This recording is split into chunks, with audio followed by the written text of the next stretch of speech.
What's the most embarrassing text you've ever sent? I accidentally texted my boss, "We're pregnant," instead of my husband at 6 a.m. on a Tuesday. I was so excited about the positive pregnancy test that I grabbed my phone and started typing without checking the contact. "Honey, we did it. Baby coming in March." I hit send and immediately rolled over to wake up my husband with the good news. That's when I looked at my phone screen and saw a message delivered to Robert Chen, boss. My heart stopped completely. I'd texted my 55-year-old married boss a pregnancy announcement with baby emojis at dawn. I started frantically typing damage control messages. Wrong person. So sorry. Meant for my husband. But it was too late. Robert had already seen the original text. My phone rang 2 minutes later. "Congratulations," Robert said in the most awkward voice I'd ever heard, "but I think you meant to text someone else." "I am so mortified," I said. "Please pretend this never happened." "Too late for that," he replied. My wife saw the notification pop up on my phone. Apparently, Robert's wife Linda had grabbed his phone to check the time when my text came through. She saw, "We're pregnant," from his female employee and immediately assumed the worst. She threw a coffee mug at my head, Robert told me. "I'm sleeping in the guest room until this gets sorted out." I felt absolutely terrible that my mistake had caused marital drama. "Should I call Linda and explain?" I asked. "God, no," Robert said quickly. "That would make it worse." So Robert had to spend his morning explaining to his wife that his 28-year-old employee had accidentally announced her own pregnancy to him. Linda apparently demanded to see our entire text history to prove nothing inappropriate was happening. She made Robert screenshot every single message we'd ever exchanged, all work-related discussions about quarterly reports and meeting schedules.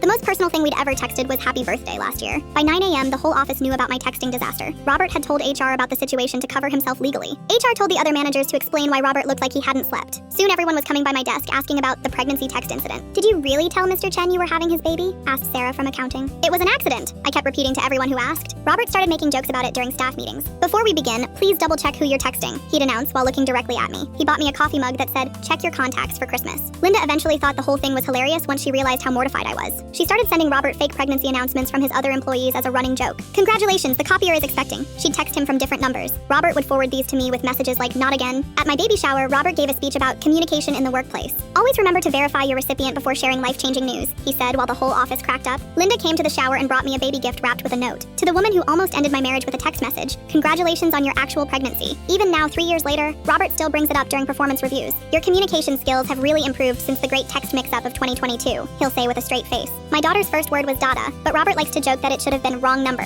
When baby number 2 came along, I decided to send Robert the exact same text as before. All caps, baby emojis, everything. "We're pregnant." He immediately replied with, "Very funny. Congrats." And as I hit send, all I could think was, I wonder if his wife will see this.